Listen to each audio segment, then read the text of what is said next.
早晨時間，這個轉到聚焦國際嘅節目現場。禮拜嘅全球新聞短評，其實利用10分鐘嘅時間，帶頭來抓走天下大小事情。今晚有請到我係國防安全研究院嘅曾復生教授為大家來做評析。先生你好，記者好，觀眾朋友大家好。兩個禮拜嘅頭一條新聞，係想來關心嘅係俄烏戰爭嘅進行進度。兩個烏克蘭呢點到打入俄羅斯嘅境內，講嘅係對等嘅回應哦。韓國呢下俄羅斯總統普京咪幾天我同你下核武來對準歐洲地區，先生有人觀察咯，兩地區嘅局勢係咪有成功咯？亞白嘅事情啊，全世界全部撮講一下，因為呢烏克蘭亞白對俄羅斯本土啊，採取嘅閃電式嘅一個攻擊啊，造成侵太影響。因為呢烏克蘭有嘅能力，第一個原因係佢送到德國同英國訓練嘅部隊啊，慢慢全部轉到烏克蘭來支援作戰。也其他嘅訓練就係採取特種部隊作戰嘅一個方式來對俄羅斯本土啊做突襲嘅動作。嗱，天一就係美國同英國還有啲歐洲嘅國家，佢全部要支持太空衛星或命通嘅一個系統啊，用幾個戰場啊全部透明化。透明化嘅結果呢，所以烏克蘭呢，佢入邊全部了解講，俄羅斯佢邊境呢一個軍事嘅部署，從嘅弱點在哪邊，所以呢，戰場透明化嘅一個結果呢，需要美國、英國啦，用太空軍來支持烏克蘭在地面作戰啊，所以呢，佢啲那邊呢係俄羅斯部隊嘅弱點呢，所以採取閃電式嘅攻擊。挺成功，差2000多名2300一隻烏克蘭軍隊啊，所以造成嘅俄羅斯侵太一隻損失。而下呢，烏克蘭有23000一隻軍人啊，在俄羅斯嘅境內啊採取作戰，所以呢，普丁佢就採取反擊嘅動作。最近呢，佢就調6萬名嘅一隻63000一隻軍隊啊，來採取反擊嘅動作，而同所有嘅烏克蘭侵入俄羅斯境內嘅軍隊啊，全部趕出去。但是有冇按簡單去做趕出去呢？大家全部底下一個觀察啊。係啦，重要一點是講，那俄羅斯入邊表示講，如果講也戰爭繼續發生呢，繼續擴大化呢，那俄羅斯不排除而對歐洲本土採取戰術性核子武器嘅一個攻擊。如果講戰術性嘅核子武器嘅攻擊真正發生嘅話，當然整個歐洲地區就會變成核子武器嘅一個災難。同時，你咪注意到呢，英國也公開表示講，烏克蘭侵入俄羅斯嘅軍隊啊，做定用英國支援烏克蘭嘅軍隊嘅先進嘅武器，也代表講，烏克蘭嘅軍隊啊係有機會講直接來攻擊莫斯科啊。如果講烏克蘭嘅軍隊攻擊莫斯科嘅話，也估計俄烏戰爭就會有結構性嘅變化，大家就要挺注意咧。所以條新聞呢，關心嘅係歐洲嘅禮拜呢，同英國同美國打下呢個協議哦，表示係提供本歐洲呢核子嘅燃料同相關嘅技術，聽受歐洲來發展核動力嘅相感，先生有人觀察呢件事情。嗱，歐洲發展嘅核動力嘅相感啊，係從2021年9月英國、歐洲同美國3個國家就簽約三方嘅安全聯盟嘅協議。而安全聯盟嘅協議啊，最重要一點就係美國同英國要強下聽數歐洲來發展嘅核子動力嘅強感啊。歐洲有嘅核子動力嘅強感嘅話，佢就喺印太地區做展現嘅戰略性核子嘅一種能量啊。所以戰略性核子嘅能量呢，就配合美國發展嘅印太戰略。美國嘅印太戰略喺2021年嘅2月發布以後呢，歐洲佢就扮演嘅 AUKUS， 所以歐洲、英國、美國嘅三方安全聯盟做一個組織啊。同時呢，歐洲佢咩係西方安全對話佔重要一個角色，同時歐洲咩係5眼聯盟嘅佔重要嘅成員。所以呢，美國打算講來支持歐洲發展嘅核子動力嘅強幹，發揮嘅戰略核子嘅能量，同時呢扮演喺幾個印太戰略布局裡面佔重要一個角色。所以呢，美國排除萬難替代用第三者國家，除了美國、英國之外，擁有嘅美國咧獨有嘅一個核子強幹嘅技術。同時呢，要提供嘅核子強幹所需要一隻核能嘅燃料，所以呢，美國鴉片呢，佢必須要排除美國國會嘅反對，所以呢重新來調整一下新嘅規定，讓歐洲呢做得獲得也美國提供嘅一隻核子動力潛艦嘅技術同原料，所以也就動作呢，就表示講，嗱美國在未來20年之內呢，用歐洲咧起的也3條美國咧維吉尼亞級嘅一隻核子動力嘅潛艦，同時呢，歐洲會設計製造5條核子動力嘅潛艦，有8條核子動力嘅潛艦，為未來20年、40年之間呢，那歐洲就在印太地區會扮演輕重要一隻戰略合作嘅一隻角色。其實我先條新聞係日本嘅自民黨嘅總裁岸信夫9月會進行改選。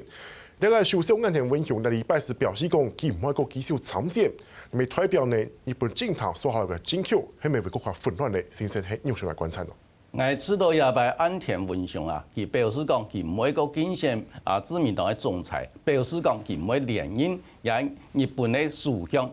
因為呢岸田文雄呢佢做咗差唔多有3年嘅首相，那從日本自從1955年以來呢20年裡面岸田文雄佢係第8位嘅一隻長命嘅一隻首相多數嘅日本嘅首相佢任期全部1年lang就俾人趕下來那安倍晉三呢佢有8年嘅任期，佢係第長命嘅一隻這個日本嘅首相。那岸田文雄佢嘅表現係真不錯嘅雖然講佢係也長命嘅首相之一但是呢，其實日本呢到3年以來嘅差唔多3年呢，也民調其實全部清低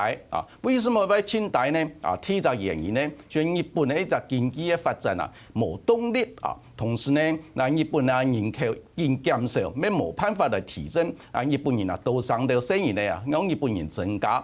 更重要一點講日本嘅通貨膨脹係係真嚴重，但是呢，日本嘅銀行佢又唔願意升息嚟降低也通貨膨脹嘅壓力，因為一升息會影響到日本嘅匯市同股市還有債市，所以也千複雜一個狀況呢，岸田首相咧佢就冇嘢能力嚟處理內部嘅經濟同內政嘅問題不過你咪肯定岸田文雄而且外交上嘅表現2023年日本嚟主持G7 嘅廣島嘅峰會表現真好，讓全世界認為日本係一個真進步嘅一個國家。同時呢，岸田文雄佢同啲國際上嘅關係尤其係從參加 G7 一隻還有隻 NATO 一隻發動從表現真好，讓NATO 呢 Plus IP4 有一隻新嘅架構喺日本支持下呢有真好嘅發展嘅潛力不過呢，你咪注意到呢，岸田文雄佢會下台其實呢，你觀察而家所謂澤西駱駝嘅天美一記俄軍係佢同自民黨嘅太郎麻生太郎嘅關係大壞起嚟麻生太郎佢反對呢岸田要求修改政治獻金法所以呢岸田強調修改政治獻金法，麻生太郎反對所以呢雙方就鬧翻以後呢，麻生太郎就撤銷對岸田文雄嘅支持，而岸田文雄佢自家上愛來嘅繼續連任日本嘅首相咪做唔到咧。前面來關心嘅係八年紅界的事態事情，也是係意見結束咧。先生喺呢上來同大家來講下咧，意見帶來講向韓國咧，好少帶俾大家氣勢係乜嘢？第一次世界大戰1945年咧8月15號，日本咧佢宣布投降，所以第一次世界大戰結束也最重要原因就係1945年咧8月6號同8月9號，美國呢先後在日本嘅廣島同長崎得2粒原子彈同時對日本表示，如果日本冇投降嘅話，係會得更加多嘅原子彈，讓日本輸唔掉所以呢，日本天皇佢就在1945年咧8月15號宣布日本投降，第一次世界大戰結束。結束以後呢，也德國、意大利同日本也軍事同盟國啦，就戰敗美國、中國、英國、法國同那個蘇聯也5個國家軍事同盟是勝利，但是呢，英國、德國呢、英國、法國有啲國家還有中國戰勝以後，軍力嘅問題還係青島，所以呢，美國同蘇聯2個大國就開始擴張佢國際嘅影響力，所以慢慢就建立喺美國陣營同蘇聯兩隻陣營對抗一隻新嘅國際嘅格局啊。同時呢，第二次世界大戰結束以後呢，要維持全世界秩序所以也五隻主要嘅國家就成立喺聯合國也聯合國希望到全世界呢同樣地區性嘅衝突嘅問題，即係喺聯合國共同嚟參詳嚟慢慢解決，減少戰爭嘅步伐也挺重要一隻發展。同時呢，在1945年嘅9月9號你中華民國政府呢在南京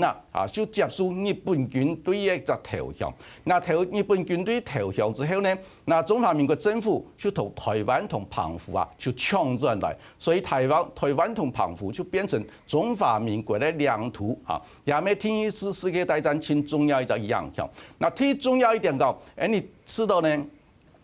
第二次世界大戰，全世界死咗7000萬嘅人口所以損失嘅財產難以估計。所以呢，你就了解到戰爭係挺殘酷嘅，所以你要盡量想辦法嚟避免戰爭，嚟維護和平，也係第二次世界大戰佢本人類社會最重要一個啟示。盧蘭先生今日帶來嘅觀察同評視度，呢本呢回顧嘅係歐洲同亞太嘅安全嘅時刻。